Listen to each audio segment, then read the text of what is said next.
And welcome to Just for Clicks, guys. This is Michael Buckheister, and this is live, raw, and uncut sports talk on this beautiful Thursday morning, the most productive work day of the week.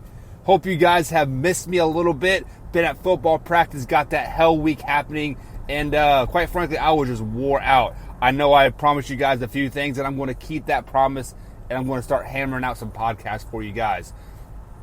Appreciate all the Twitters, or the tweets, the tweet, whatever. You know, you guys reaching out to me, asking, hey man, what's going on? Everything okay? Whatever. At mbuck41 on the Twitter machine if you guys are interested in joining me on Twitter.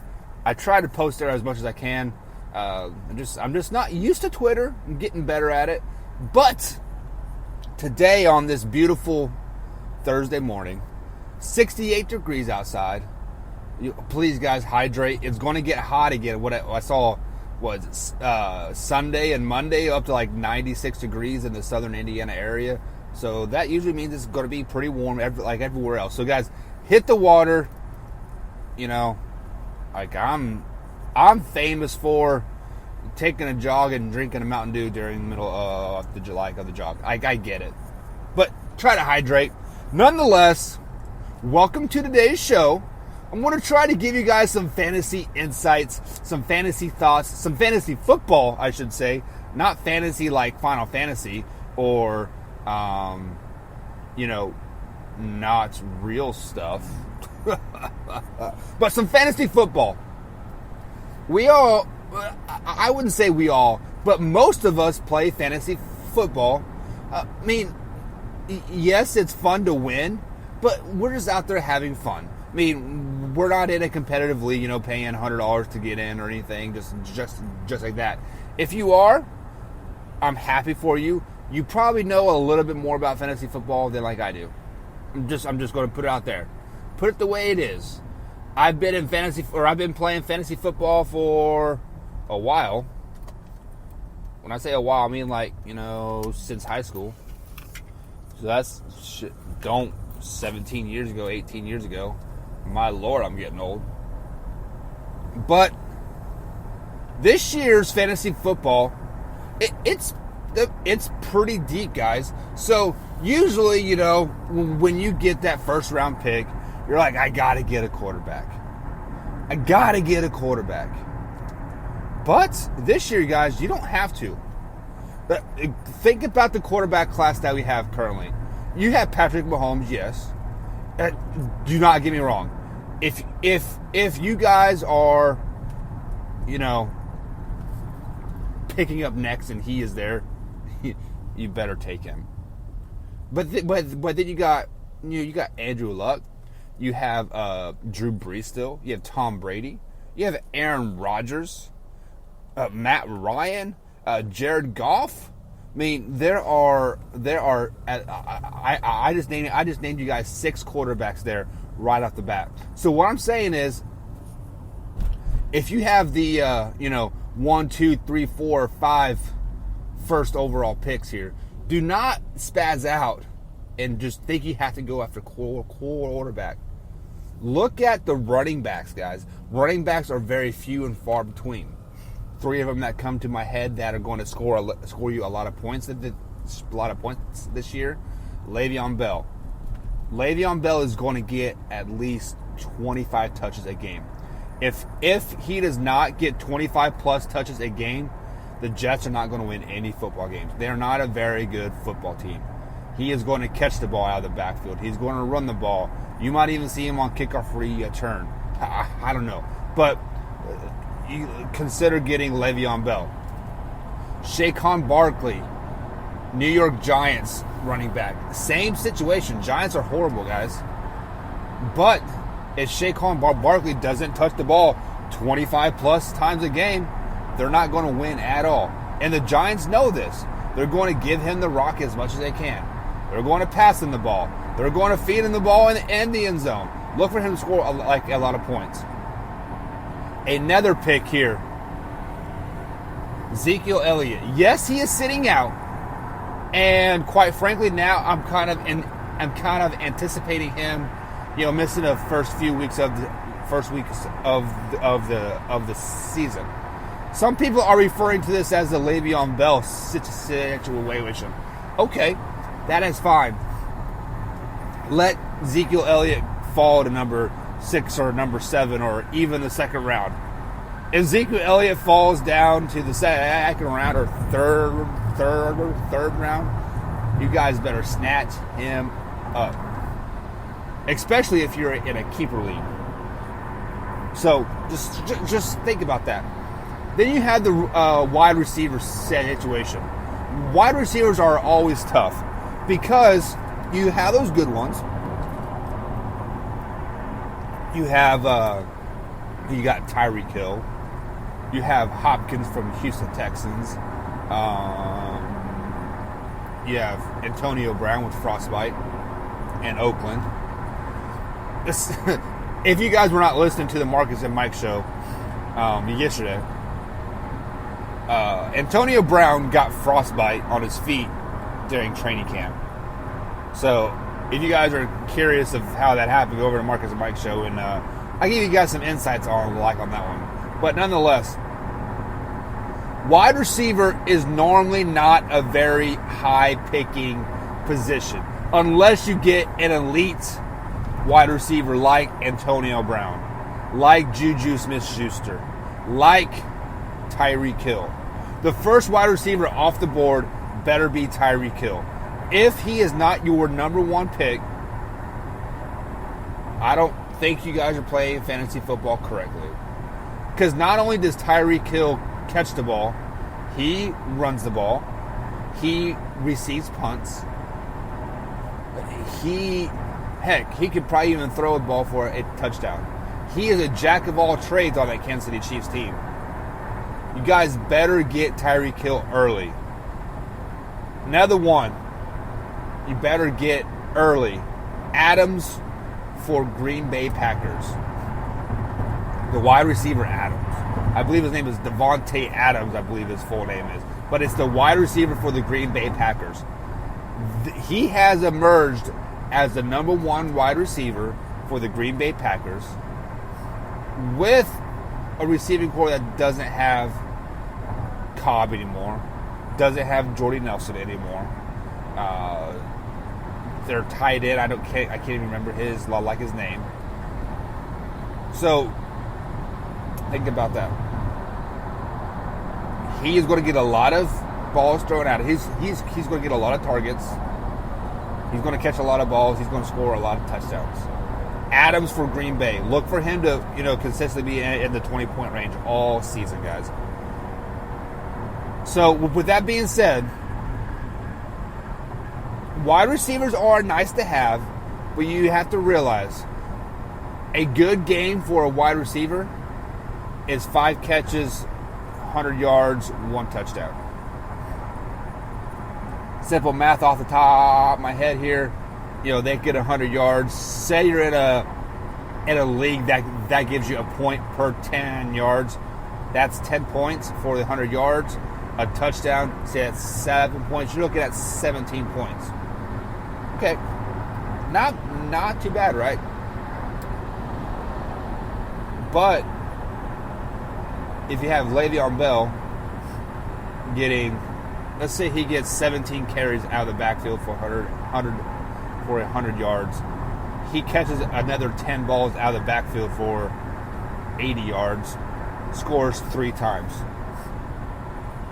See where I'm getting at? Running backs are going to score the ball more often than wide receivers. Receivers will get you great yards. And most leagues give you 1 point per 10 yards, 7 points per touchdown. Okay? So, I'm not telling you how to draft, but I'll give you some insights how I will draft this year. I'm going to look for those 3 or 4 main running backs right at the top of the bat there. It never fails. I never get a top 3 or top 4 pick. I never get that high fantasy point go getter. So if that holds serve, and I'm got a 8th or 9th pick, I'm probably going to go quarterback the first round. I'm anticipating the 3 or 4 tailbacks, the 3 or 4 running backs that I named: Le'Veon Bell, Barkley, Zeke, and Christian McCaffrey. I'm anticipating those guys go fairly early. Next, I'm thinking Patrick Mahomes will go next. Tyreek Hill, and then like this is where I would start to draft. I like Deshaun Watson from Houston Texans. He puts the ball in the end zone. He moves with his legs. I might take him first overall if I'm down in the first round. I like a little bit. Most drafts are a snake draft, so I got the end of the first round early in the sack round. I'm gonna look for a wide receiver, depending on who is there. I mean, it is hard to say, but I'm gonna try to go tailback first, and then if a top 2 or top 3 quarterback is still on the board, go after him. If he's not, going to go receiver. Tight ends will always be my third pick, fourth pick, unless Travis Kelce is still on the board in the second round. Then I will pick him up. Any other tight end, probably not going to go earlier than 4th or 5th round. A sleeper pick for this year, the rookie tight end for the Detroit Lions, the kid from Iowa. I'm not going to try to butcher his name. I can't even remotely remember it. I know it begins with an H. Rookie tight end from the Detroit Lions. He is going to be a sleeper this year, guys. I think he is going to be the safety net for Matt Stafford all year. So just keep that in mind. Now, defense. There are a lot of people that choose defense early. When I say early, I'm talking like 6th round, 7th round. That's a little too early for me. Like, defense doesn't score you a lot of points, guys. Defense does not score you a lot of points. The only time they really score you a lot of points is if you get a punt return or an interception for a pick 6. Other than that, they're consistently 7, 8, 9 points. Not high scoring there. So don't stress about the defense, okay? But if you're in a bind, you're in there in the 7th round, defenses are starting to come off the board, which they should be about the 7th round.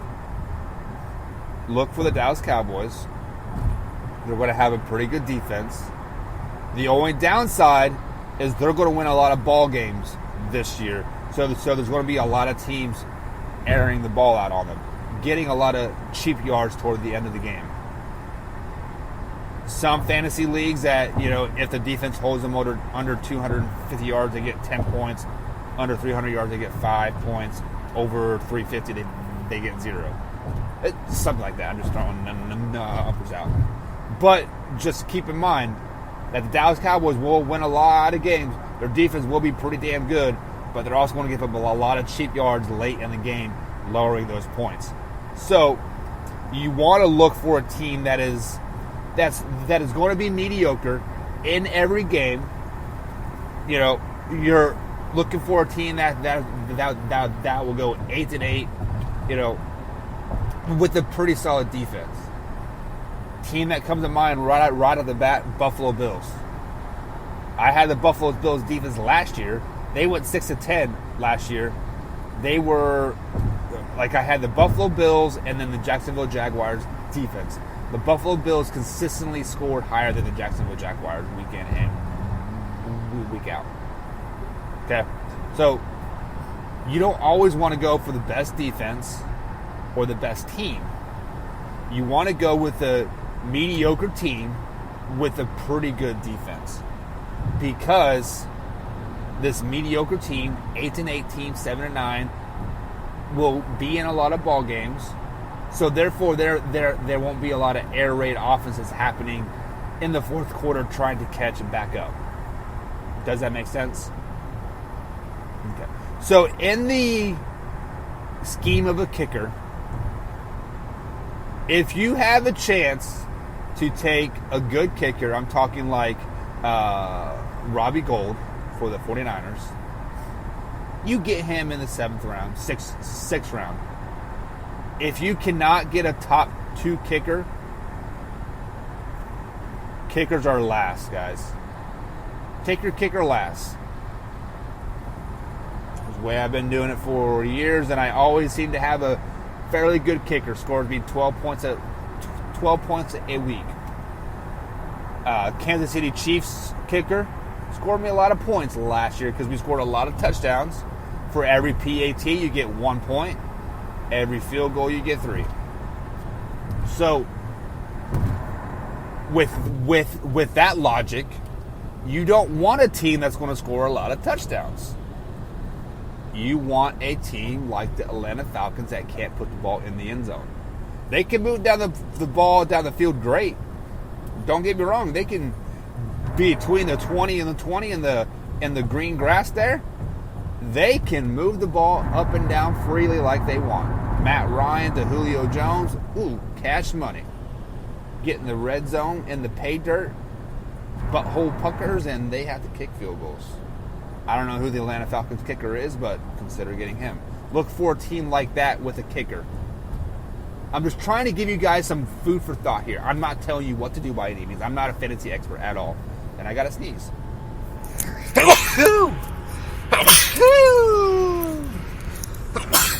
Wow, those were some good ones, guys. Those are some good ones. If you guys know me, my sneezes come in 3 almost 90% of the time. Fun fact for Michael Buckheischer on for you guys. But when you're picking defense and kickers, you want defense teams that are going to be mediocre for the defensive side because they'll be in every game, so they won't give up cheap yards. Maybe get an interception late toward the end of the game. You want an offense that has failing that cannot put the ball in the end zone, so you get more kicker points on the field goal. Or on the flip side of that coin, you want a kicker on a team that's going to score a lot of points, so you get all those PAT points. So, just some food for thought, guys. No, this is how I have my draft broke down this year. I am going to look for a running back first, then a receiver, then a quarterback, tight end, and then start filling in my wide receiver core, a backup tailback, then a defense, then a kicker. If in the 5th round there's still some quality quarterbacks on the board that are starters, I'll pick that up as my backup quarterback. So, guys, in the end, this is just fantasy. And this is all made up thoughts. Just for clicks. Like, comment, subscribe. We out.